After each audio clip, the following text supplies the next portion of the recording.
Avez-vous déjà appris à quelqu'un à conduire? Prendre une gorgée d'eau en partant, on commencerait de là. Vous savez, quand votre enfant, votre fils ou vos filles, t'es rouge tout d'un coup, s'assoit à côté de vous, dans votre voiture, puis que vous n'avez pas le volant entre les mains. C'est la première fois. Et là là. Reste dans ta voie. Reste dans ta voie. Hey, ma belle, fais attention à la bande de trottoir. Fais attention à la bande de trottoir. Oui. Ouh! Petit gars, ralentis. Ralentis. Il fait les angles morts. On ne peut pas changer de voie de même. Vous comprenez ce que je veux dire, là? Le stress. Quand un de tes enfants décide de changer de voie sans faire un angle mort sur l'autoroute, tu dis, mais tu ne savais pas s'il y avait un char ou non qui s'en venait. Nous, on sait comment ça marche, la patente. Moi, ça fait quelques années que je conduis, j'ai quelques milliers de kilomètres de conduite. Je le sais qu'un angle mort, ce n'est pas optionnel sur l'autoroute. Je le sais que les bandes de trottoir, ma direction de voiture, on essaie de prendre nos distances avec ça. Nous, on le sait. Puis moi, c'était clair avec mes enfants, là. Si tu embarques dans ma voiture en arrière du volant, sois prête à écouter ce que j'ai à te dire. C'est mieux d'avoir un esprit très, très ouvert, d'écouter les conseils, parce que sinon, moi, j'embarque pas. Puis si j'embarque pas, ben toi non plus. Mais d'un autre côté, j'ai eu le privilège à plusieurs fois de prendre l'avion. Puis l'avion, c'est une expérience tout à fait différente. J'ai jamais ressenti le même besoin. Quand je rentre dans un avion, je me sens pas le besoin d'aller dire au capitaine,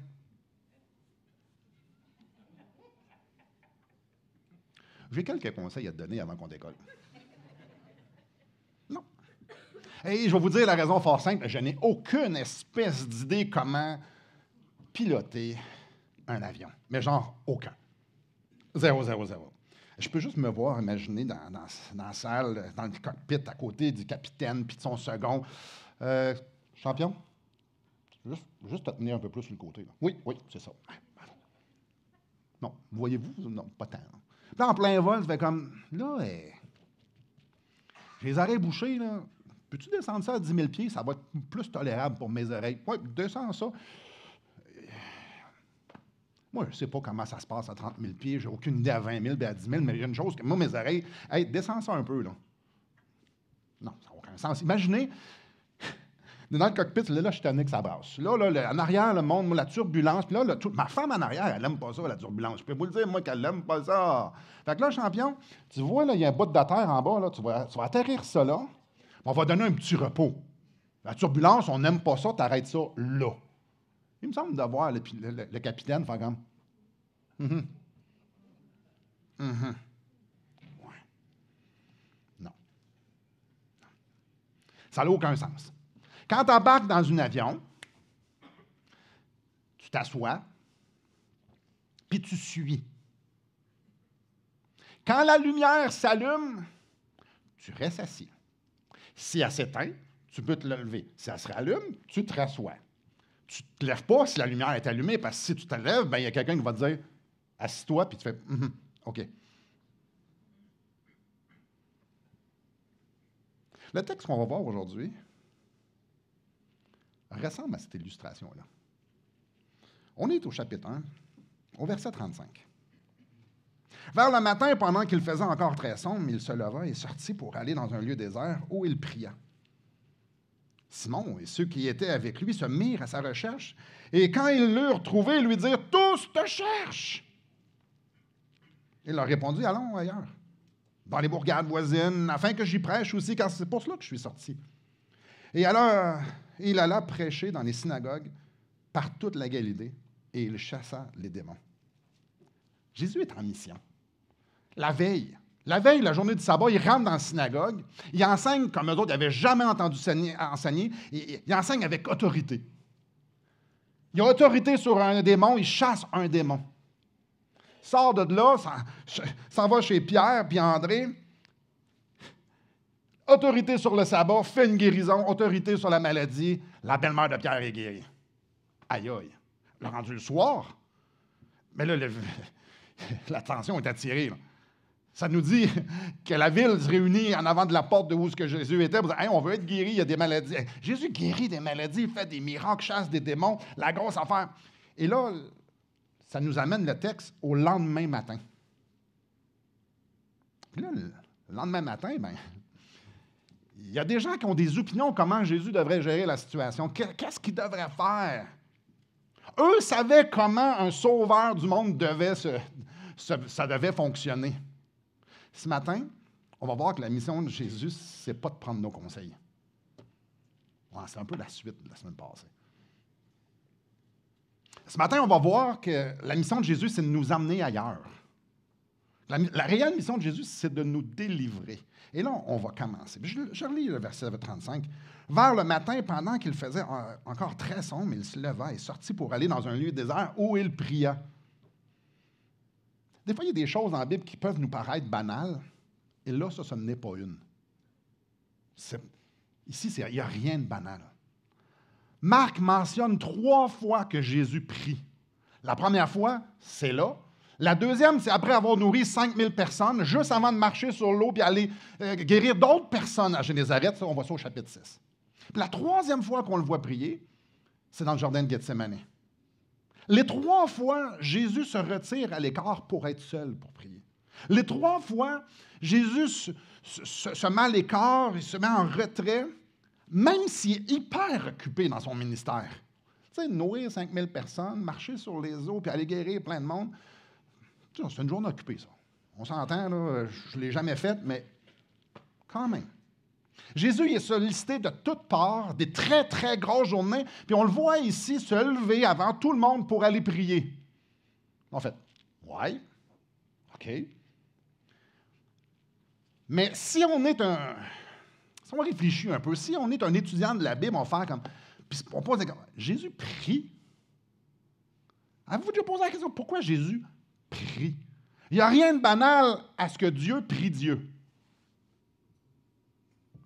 Et ça doit allumer des lumières. On va s'entendre, Jésus, c'est Dieu. C'est ce qu'il nous dit, c'est ce que la Bible nous révèle. Parfait. Donc, si Jésus est Dieu, il connaît le plan de match. Il connaît très bien le plan de match. Parce que dans l'éternité passée, ben, il était là.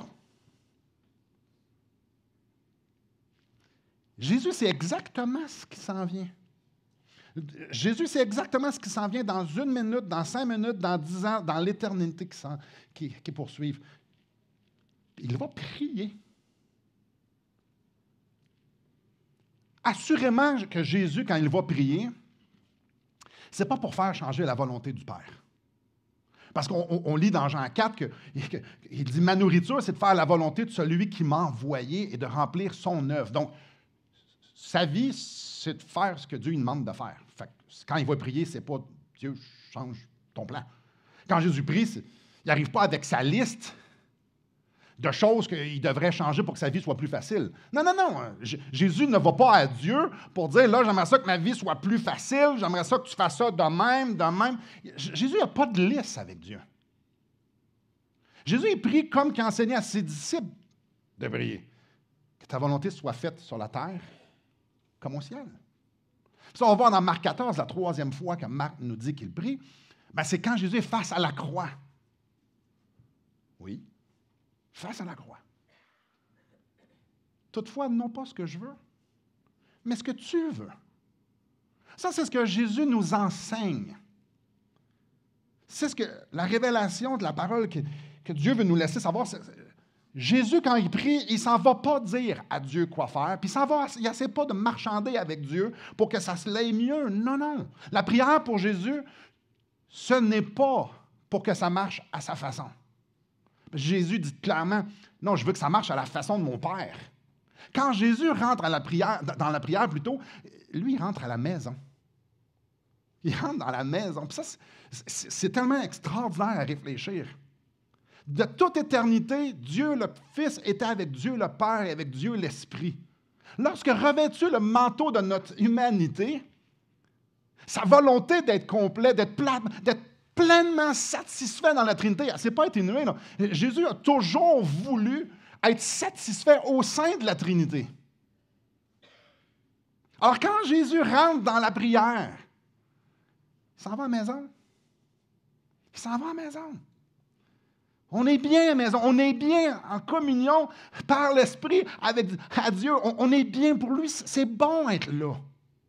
Même s'il est en terrain ennemi, parce qu'il est dans un monde de ténèbres. Alors, il est dans un monde de ténèbres, puis il dit, moi, j'ai envie d'être à la maison pour un instant. Alors, il s'en va prier. Devant l'activité, devant l'adversité, devant la croix, Marc nous révèle que Jésus se retirait. C'est bon. C'est bon être uni, prendre du temps à part pour être avec papa. Le fait que Marc nous dise que Jésus est allé prier ce matin-là nous indique clairement que le cœur de Jésus n'était pas sur la terre. Le cœur de Jésus n'était pas concerné, premièrement, avec les situations, avec les activités, avec un certain projet. Non, le cœur de Jésus était au ciel, aller juste passer du bon temps, juste aller se reposer dans les réalités éternelles. Ça, c'est important. Ça, c'était la priorité. Ça, il faut comprendre ça. Ce que Jésus voulait, c'était être en communion avec son Père, dans sa volonté, accomplir sa mission. Lui, ce qu'il voulait, c'est vivre pour la gloire du seul qui est glorieux. Mais c'est pas tout le monde. C'est pas tout le monde qui voyait ça de même. Disons qu'il y avait des gens qui avaient des projets pour Jésus. Je vous relis, le verset 36. Simon et ceux qui étaient avec lui se mirent à sa recherche. Et quand ils l'eurent trouvé, ils lui dirent, tous te cherchent. Encore une fois, ça a l'air bien banal. Notre traduction française ici apporte légèrement ombrage à ce qui s'est passé ce matin-là. Puis, si on regarde dans le langage original, dans la langue originale, au verset 36, il y a un mot qui est spécial, rechercher, puis au verset 37, qui est chercher. Et il faut bien comprendre ça pour savoir ce qui s'est passé, la scène qu'on a ici. Là, ça nous dit Simon. Simon, Marc nous présente Simon, Pierre, il nous présente comme étant le leader tout au long de l'Évangile. Alors, ça nous dit que lui est un groupe. C'est qui le groupe? On ne le sait pas. Probablement son frère Jacques puis Jean, mais on ne le sait pas. Ça n'a pas d'importance, parce que si ça avait d'importance, on le saurait. C'est une chose qu'on sait. Marc nous dit que Simon et un petit groupe recherchent Jésus. Recherche. Le mot rechercher ici veut dire traquer. Traquer et rechercher, c'est pas pareil. C'est pas pareil. Plus souvent qu'autrement, ce verbe-là est utilisé pour faire référence à rechercher de façon hostile. De là vient le terme traquer. Traquer. Pierre et son groupe ne sont pas juste à la recherche de Jésus. Ils le traquent comme des pirates cherchent un trésor. Puis quand ils le trouvent, ils lui disent, « Tout le monde te cherche! Tout le monde te cherche! » Ouais, tout le monde te cherche. Cherche. OK. Ce mot-là revient 10 fois dans l'Évangile de Marc. 10 fois. 10 fois, le mot « cherche », le verbe « cherche », « chercher » est utilisé. Et à chaque fois, dans les 10 fois, ça a une connotation négative. 2 fois, ça fait référence à une obstruction au ministère de Jésus. 2 fois, ça fait référence à un manque de foi. Puis 5 fois, ça fait référence à vouloir tuer Jésus. Alors, ce verbe-là, sous la plume de Marc, indique de chercher pour contrôler. On veut quelque chose de lui, et pas nécessairement quelque chose de bon. Marc utilise ce verbe-là pour nous expliquer que ce que les gens cherchaient, ce n'était pas nécessairement quelque chose de bon. Et ils ne le cherchaient pas pour le suivre, ils ne le cherchaient pas pour lui être soumis, ils le cherchaient pour autre chose. Donc Pierre, un groupe, la foule, pourquoi qu'ils traquaient Jésus? La réponse est vraiment simple. Il faut voir ce que Jésus avait fait la veille. Et des miracles. Jésus avait fait des miracles. Pas un peu, là. Pas un peu. Il enseigne comme personne, guérit, chasse des démons, prend autorité sur Aïe, aïe. Imaginez, là, dans un village, là, vous l'avez sous les yeux, celle-là. Disons que ça attire un peu l'attention. Eux autres, les disciples, assumaient que c'était ça que Jésus voulait faire.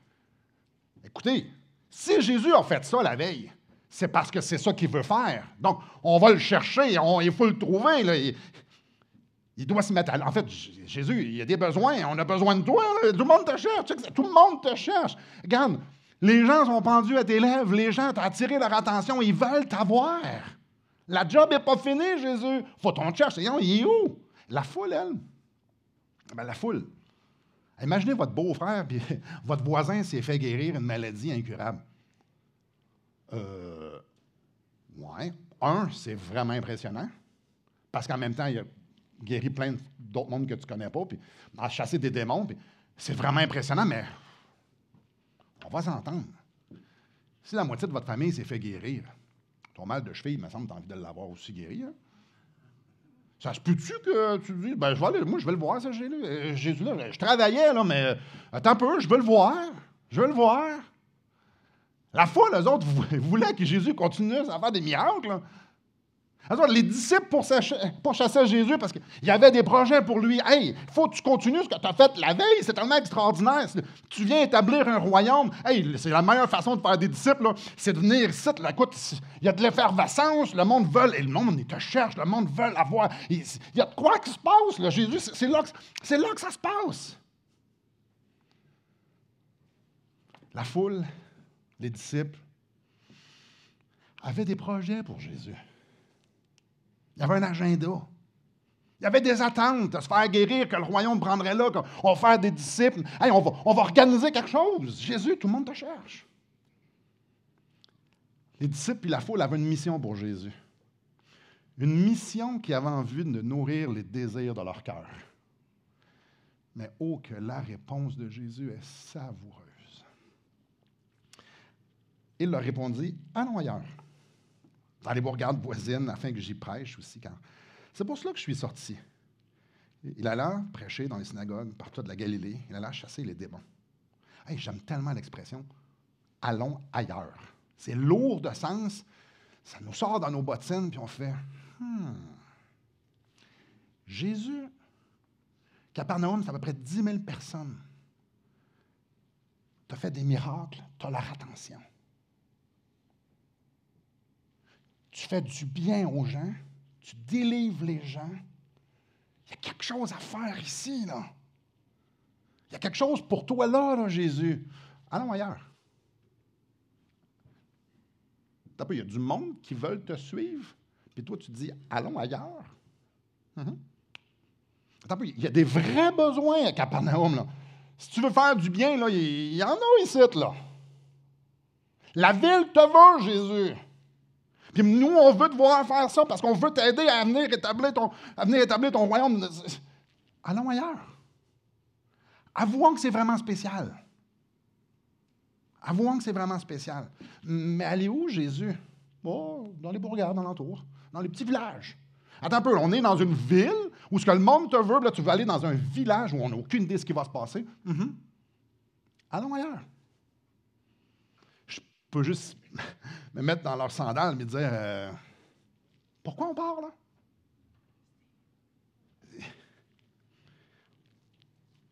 Parce que je veux prêcher. Je veux prêcher ailleurs. Mais tu peux prêcher là. Il y a du monde. Tu veux prêcher ailleurs. Je vais y revenir sur l'histoire de prêcher. Ça nous parle que c'est pour ça qu'il est sorti. C'est pour ça qu'il est sorti.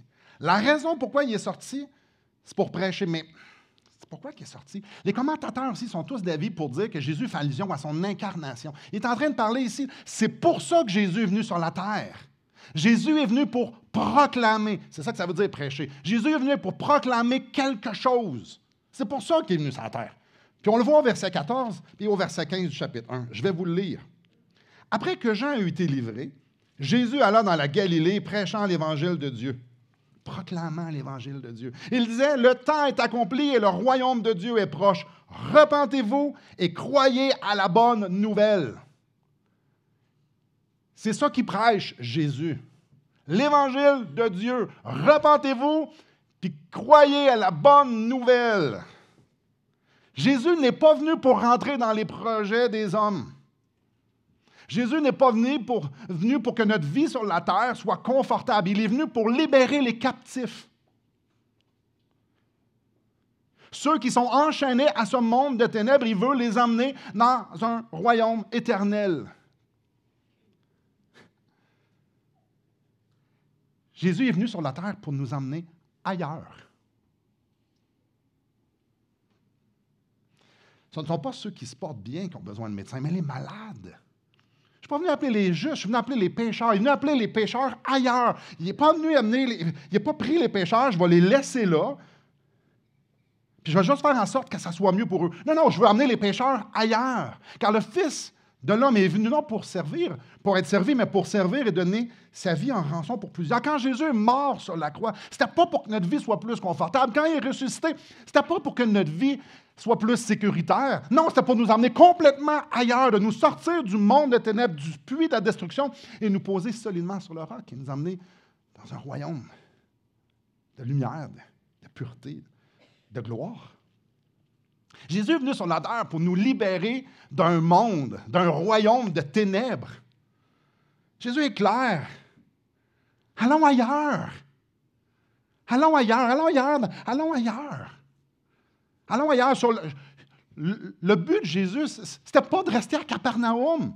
C'était que le monde puisse entendre parler de la bonne nouvelle, que les gens puissent se repentir. Les gars, suivez-moi, on s'en va ailleurs. Suivez-moi. Oui, mais regarde, suivez-moi, on s'en va ailleurs. Le chemin dans lequel je vous trace, c'est le bon chemin. Faites juste me suivre. Faites juste me suivre. Donnez-moi pas de conseils. Allons ailleurs. Oui, mais suis. C'est pas ça qu'il a dit aux 4 frères. Suivez-moi, je vous ferai pécheur d'hommes. Suis. Suis. Faites juste suivre. Je vais juste suivre. Mon chemin que j'ai pour vous est pas mal mieux que ce que vous avez en tête, là. Les projets que vous avez pour moi, les projets que vous avez pour vous, et le chemin que moi, on va s'emmener, ça se peut qu'on aille dans des petits villages ils vont vouloir nous tuer. Ça se peut. En fait, ça va arriver. Ça se peut que dans les bourgades, puis dans les villes, puis dans le chemin que je vais vous emmener, ça se peut qu'on va se faire haïr. Non, mais on va se faire haïr. Ça se peut qu'on n'ait pas beaucoup de nourriture. En fait, ça va arriver, ça aussi. Allons ailleurs. Ah, vous pensez qu'ici, c'est le Klondike, là, que ça va... Non! Suivez-moi. Suivez-moi. Ce que j'ai pour vous, c'est mieux. C'est pas moi qui rentre dans vos projets, les gars. C'est pas moi qui rentre dans ce que vous voulez, dans ce que vous percevez, dans ce que... Non. Vous devez me suivre. Par la foi. Vous devez me suivre avec joie par la foi, étant donné qui je suis. Suis-moi. Verset 39. Verset 39. Et il alla prêcher dans les synagogues par toute la Galilée. Et il chassa les démons. C'est ça, sa mission. Libérer les captifs de la religion, libérer les captifs d'un monde de ténèbres. C'est ça, sa mission. Partout, on le voit. Dites pas personne. Son but, ce n'était pas d'être populaire.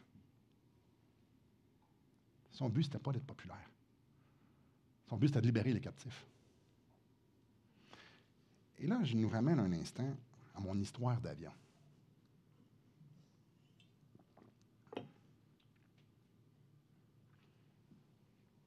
On ne donne pas de conseils à un pilote d'avion.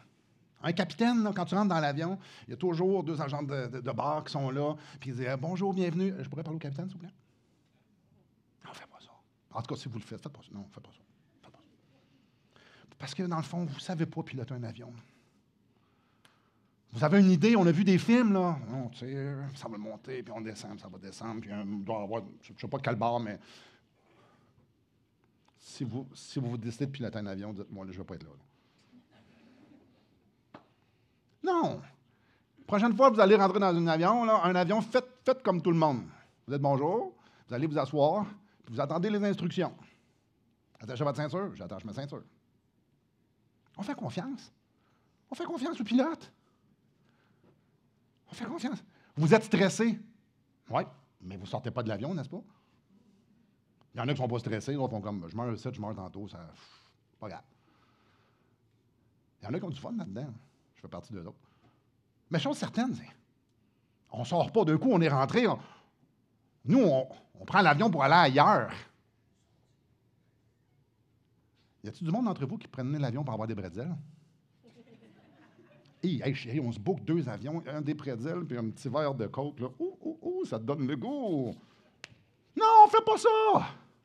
On ne décide pas d'aller ailleurs pour des bretzels. C'est le ailleurs qu'on veut avoir. Fait que quand on rentre dans l'avion, on s'assoit parce qu'on a décidé, on a fait notre choix, qu'on ferait confiance au pilote, on s'assoit, puis on est sur les instructions. Ouais. C'est tellement facile de mal comprendre pourquoi Jésus est venu sur la terre. Et que c'est facile de mal comprendre. Et que c'est facile. C'est facile de faire comme Pierre, de faire comme son groupe ou de faire comme la foule. C'est tellement facile. Pourrais-tu faire ça, s'il te plaît? Pourrais-tu faire ça? Peux-tu bénir notre projet, s'il vous plaît? Peux-tu bénir mon projet? Il y a beaucoup d'erreurs doctrinales là-dedans. Moi, Seigneur, là, ça devrait marcher de même, c'est de même, puis c'est de même ça devrait marcher, puis c'est de même que lui devrait faire ça. Puis, peux-tu changer cette situation-là? Elle est vraiment dérangeante. Tu peux-tu changer son cœur à elle puis à lui? Tu peux-tu enlever tel inconfort? Peux-tu enlever tel autre confort? Ouais.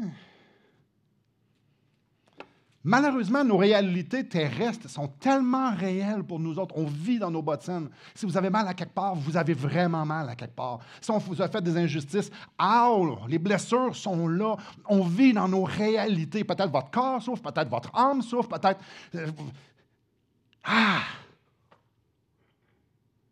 Nos réalités peuvent être tellement réelles pour nous qu'on a peine à voir Jésus pour qui il est réellement. Notre Sauveur. Notre roi, celui qui libère nos cœurs de l'attachement terrestre, du confort émotionnel, du confort financier, du confort de tous les conforts. Avez-vous déjà écouté vos prières?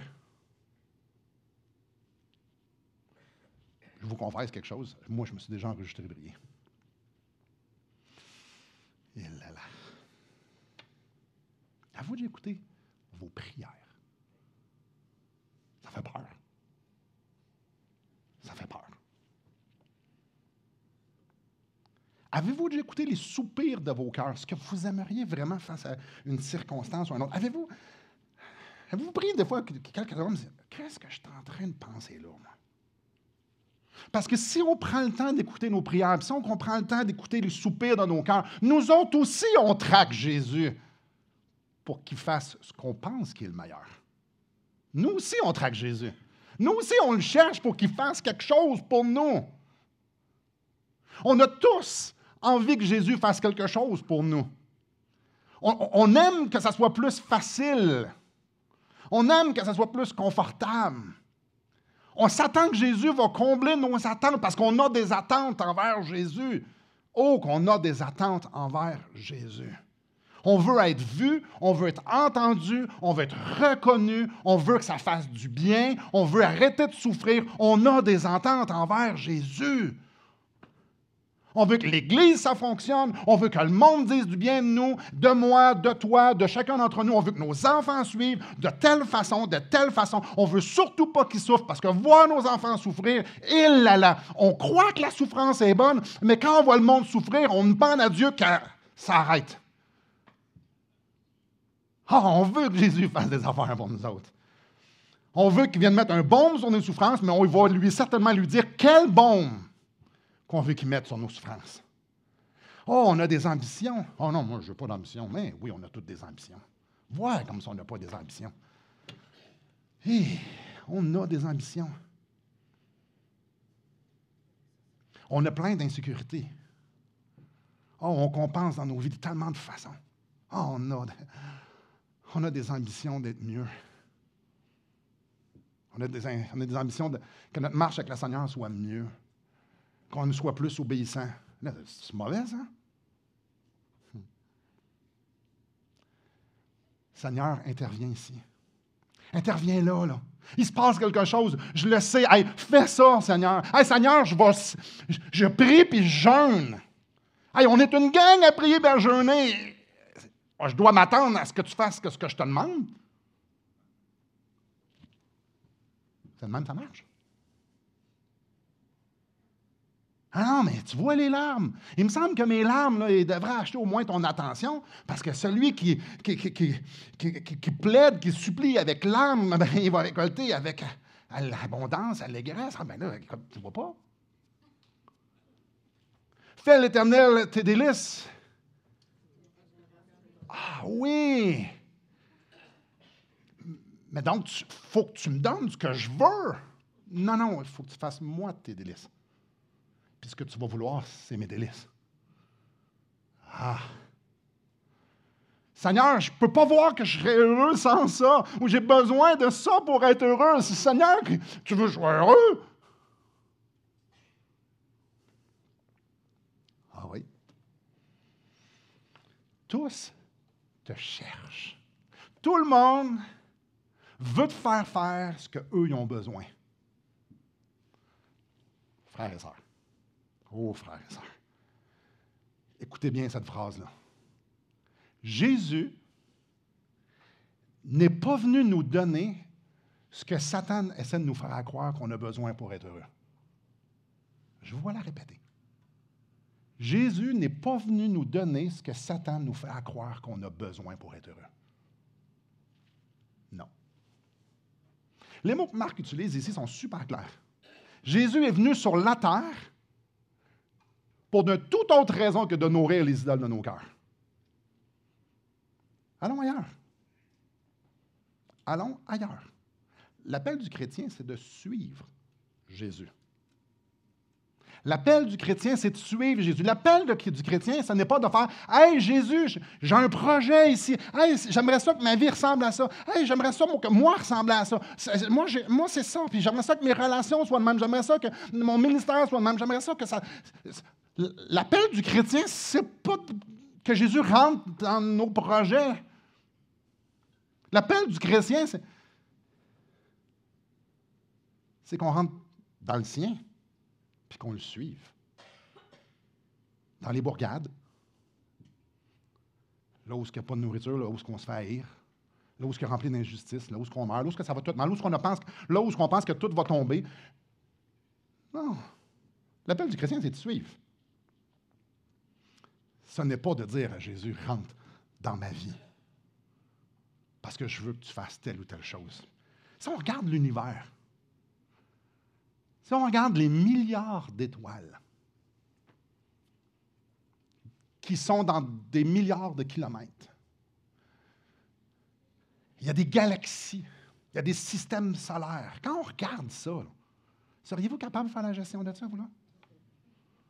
Non, mais mettons qu'on se met à la gang, 5-6 d'entre nous, là. Attends un peu, là. Je ne serais même pas capable de vous expliquer l'inclinaison de la planète Terre. Pourquoi, là? Oui, j'ai des vagues, mais... Attends un peu, là. Tout ce que ça prend pour gérer l'univers, la connaissance que ça prend, la puissance que ça prend, on n'est même pas capable de voir. Où ce qu'on voit, on peut voir qu'il y en a encore autant. On ne connaît rien dans l'univers. Et Jésus l'a mis en existence par sa parole. Et par sa parole, il la soutient. L'univers est à sa place comme elle est parce que Jésus la soutient, parce que c'est lui qui l'a créé. Et il n'y a personne d'entre nous qui s'inquiète de ça. Regardez l'humanité. Il y a à peu près 8 milliards d'humains sur Terre. Je ne les connais pas toutes, mais Google m'a dit ça hier. 8 milliards. Je vous mets au défi. Apprenez juste leur nom. Ben là, je n'en demande pas tant, je n'en demande pas de les nourrir. Juste leur nom. Hey, moi je mélange les 3 noms de mes enfants, là.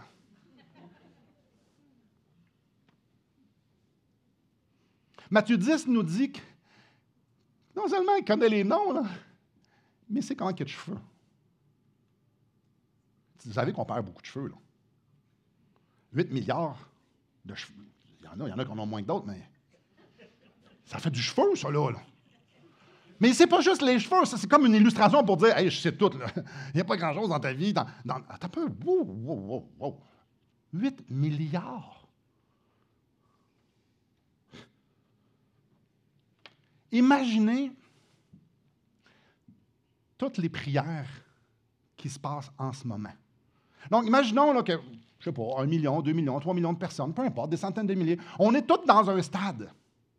On est tous en train de prier. Mettez-vous là avec moi. Vous avez sûrement déjà été dans un aréna. OK, il y a 20 000 personnes, dans les plus gros stades, 100 000 personnes. Là, des centaines de milliers de personnes qui sont en train de prier en même temps. Moi, je suis TDA, là, j'ai de la misère à suivre ma prière quand je la fais. Mais lui, là, non seulement il les entend, mais il les entend avant que le monde les dise. Il connaît même les soupirs des gens, les prières que les gens ne disent même pas. Dans tout ce stade-là, il les entend toutes en même temps, il les processe toutes en même temps, et il est bon et miséricordieux avec tous eux autres en même temps. Il répond à leurs besoins spirituels tout en même temps. Puis il est présent tout en même temps avec eux autres, selon les inclinaisons de leur cœur. Il n'en manque aucune. Wow! Jésus, l'Éternel, vient sur la terre. Emmanuel, Dieu avec nous, le Tout-Puissant, vient marcher avec nous. Il se revêt du manteau de notre humanité, mais il est avec nous et c'est le Tout-Puissant, c'est le Créateur, celui qui soutient toutes choses. A-t-il réellement besoin qu'on lui dise quoi faire? Écoutez-vous prier. Avez-vous l'impression qu'il lui manque de sagesse dans sa gestion de votre vie, alors qu'il gère un petit peu plus que ça? À la perfection. A-t-il besoin de tes conseils et des miens pour qu'il puisse faire rouler son royaume?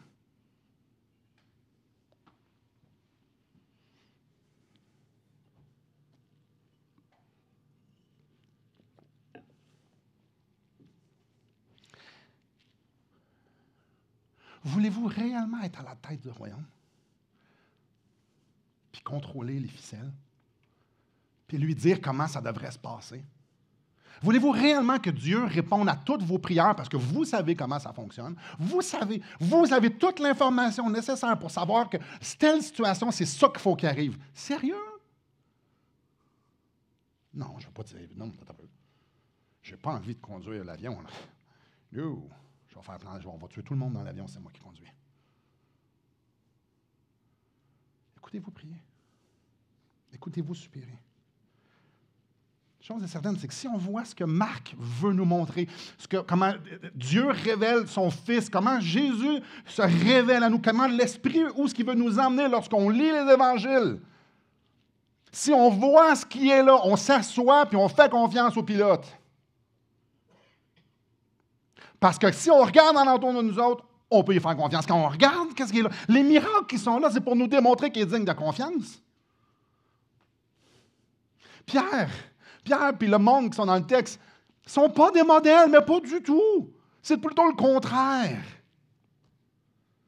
Marc désire que les chrétiens de Rome puissent contempler qui est leur sauveur pour qu'ils puissent le suivre sans réserve. Les miracles sont là pour démontrer qu'il est digne de confiance, qu'il a autorité. La joie qu'il nous promet. La paix de l'âme qu'il nous promet, la satisfaction de l'âme se trouve en lui dans son chemin. Dans son chemin. Dans la volonté de Dieu.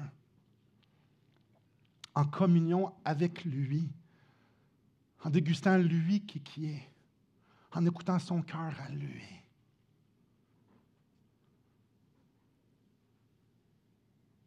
La croix.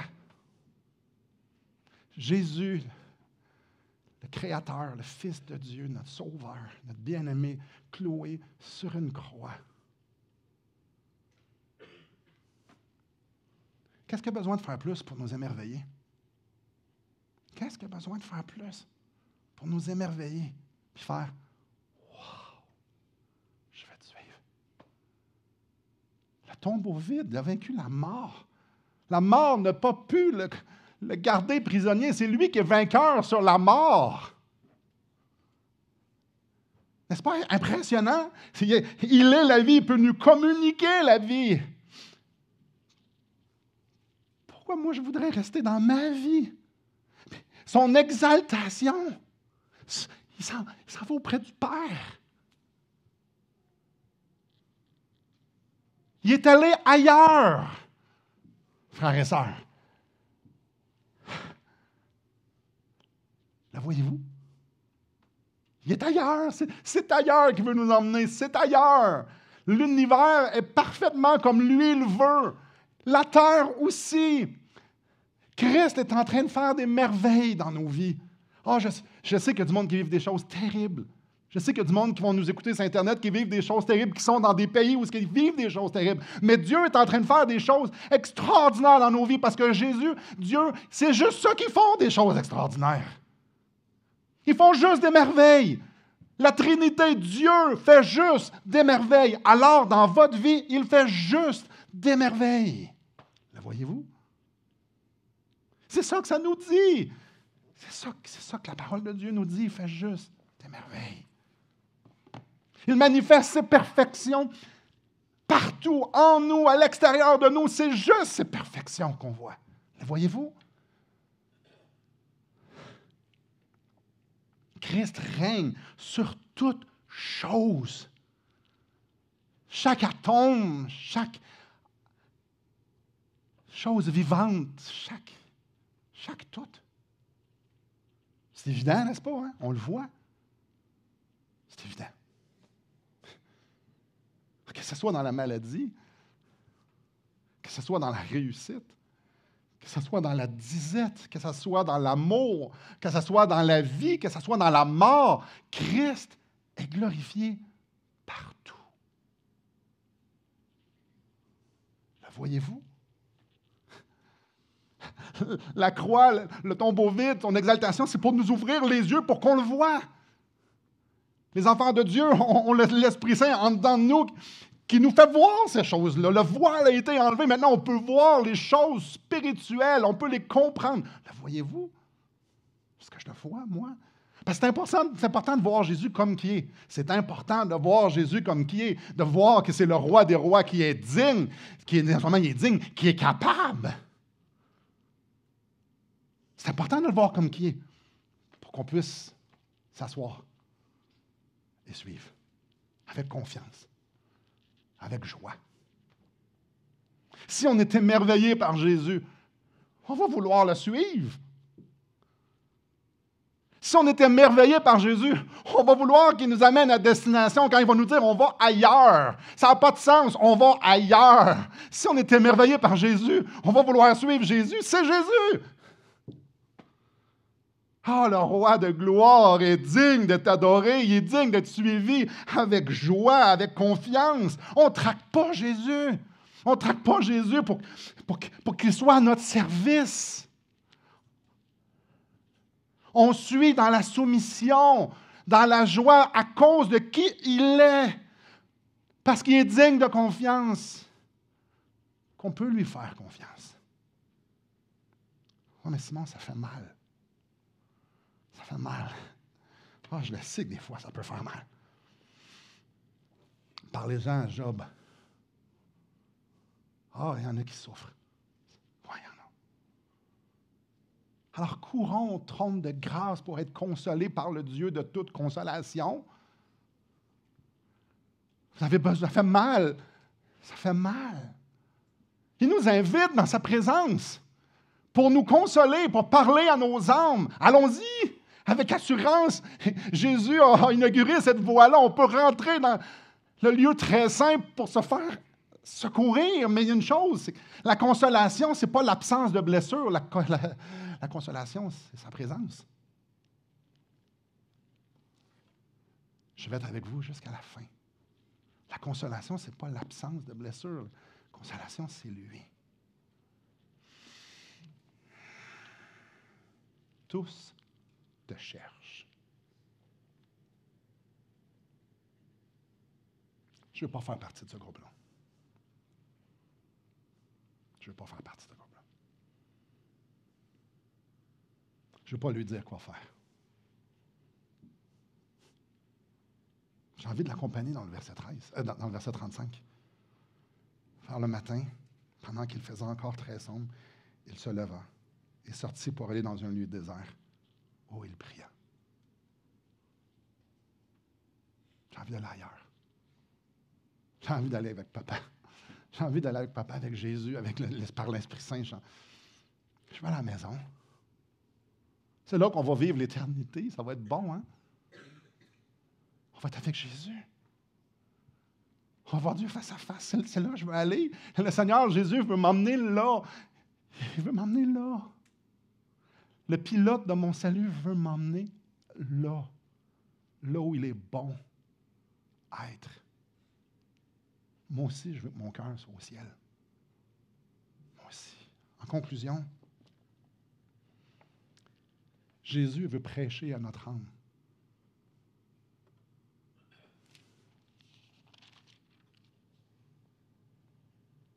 Le temps est accompli.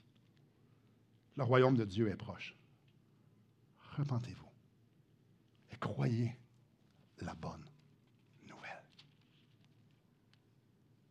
Jésus veut nous délivrer de la terre, nous délivrer de nous-mêmes.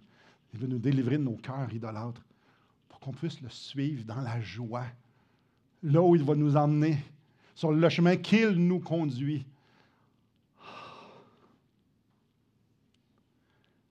Supplions ensemble, chers frères et sœurs, qui enlèvent les écailles de nos yeux pour qu'on puisse voir la gloire qui est en Christ, dans sa personne, dans son œuvre à la croix, pour qu'on puisse voir